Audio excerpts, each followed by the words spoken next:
Welcome to another episode of Entrepreneurs in Fuego. We are documenting the journey of amazing people, amazing philanthropists, such as, that's you, Dave Talenfeld. How are you, my friend? Thanks so much for having me. Wonderful. How are you? Beautiful, beautiful. Talenfeld. Tell me very briefly what it means.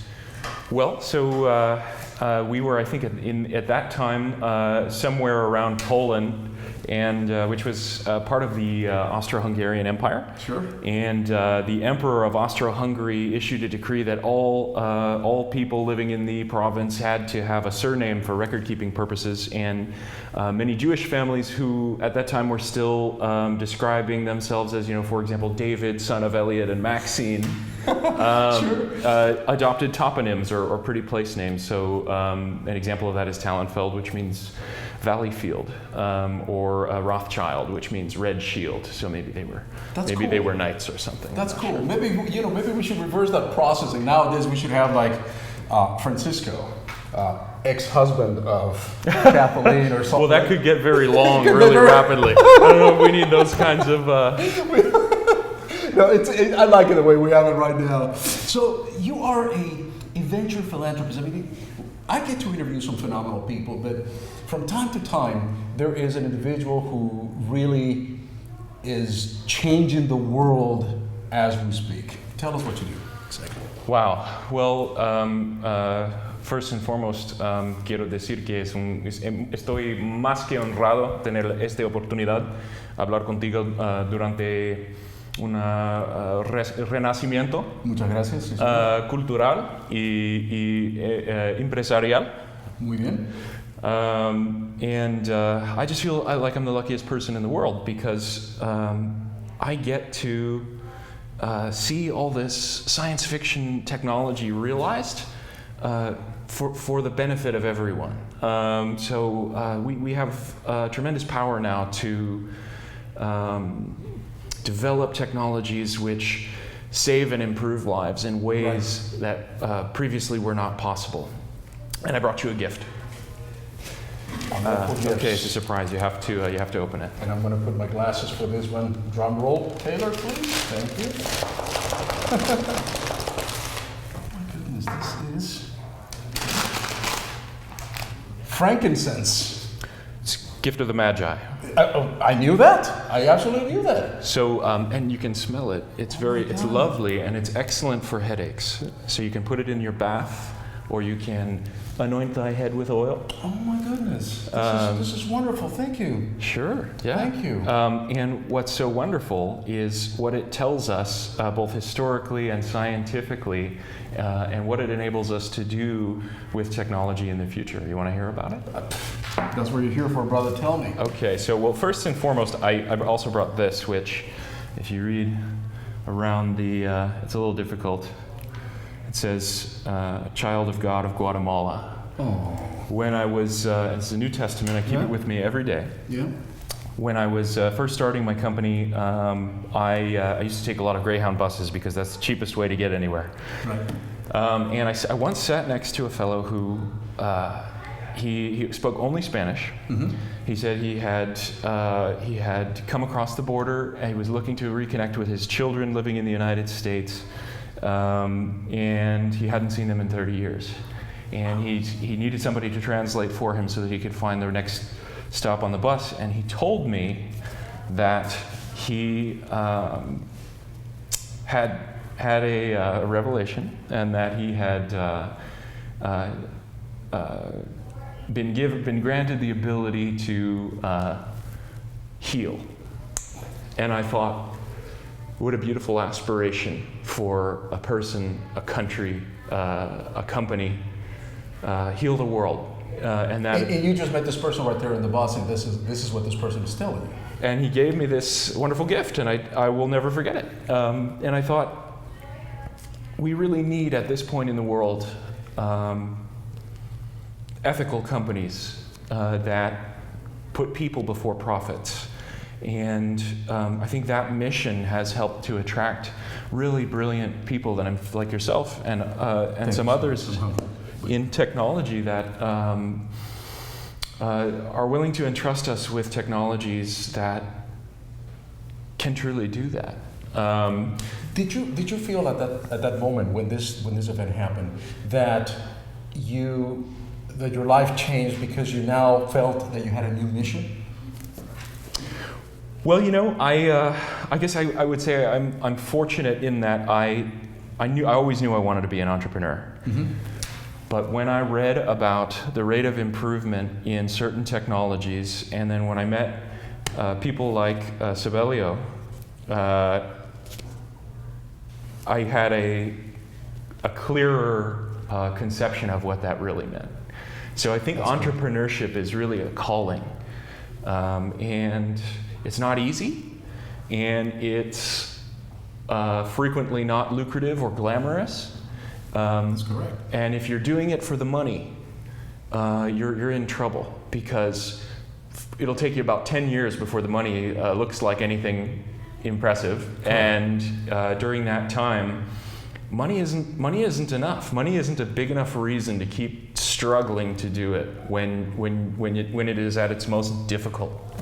Dave, what did you do prior to doing this venture philanthropy work that you're doing? Well, I jumped in with both feet pretty quickly. I was at the University of Arizona, and I was involved in student government there, and able to get an internship at the Office of Technology Transfer.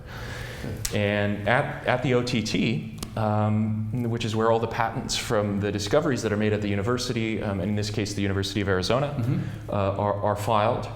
I was reading an article in The Economist about the Carlson curve, and the Carlson curve was proposed by an editor at The Economist named Carlson, and it is for the 21st century what Moore's law was in the later 20th century. Sure. So Moore's law, the exponential Technology, improvement right. in the miniaturization and computing power. Right. Is what is the reason why you now have maybe an iPhone that has more computing power in it than all of the computers that Capcom had in 1969. And according to Moore's law, that phone will be obsolete probably tomorrow. Yeah, right. That's essentially Well, so what's really phenomenal about the world we live in today is that the Carlson curve is much, much faster than Moore's law. It's the natural extension of Moore's law, and because what is your DNA if not a quaternary as opposed to binary code? All right. So it's a computer technology. Right. But you're doing that, and how did you go from doing that to doing what you do now? Well, so I wrote a letter to all of the executives of the Science and Technology Park, and I said, I'm getting my JD and my MBA at the U of A. I'm interning at the OTT. I want to be in biotechnology. I learn quickly, and I'll start for free. And I mentioned that, as Malcolm Gladwell has explained, sure, you can acquire any skill in 10,000 hours. Your brain is tremendously neuroplastic. Blink is one of my favorite. Oh, wonderful! Yeah. Absolutely. And I said, and by the way, Bill Gates, when he was a kid, he used to sneak out of his house at night and go over to the University of Illinois at Urbana-Champaign and work with the computers they had. At that time, they were the most advanced computers in the world, and that's how he self-taught. In response to this letter I sent, the very next morning, I was invited to meet some scientists who had been involved in helping to discover a non-COX anti-inflammatory, which is hugely important because everyone needs anti-inflammatories, mm-hmm. and the COX-based anti-inflammatories have really significant side effects associated with them. So you're doing this work now for them, and then at some point you jump into being a venture philanthropist.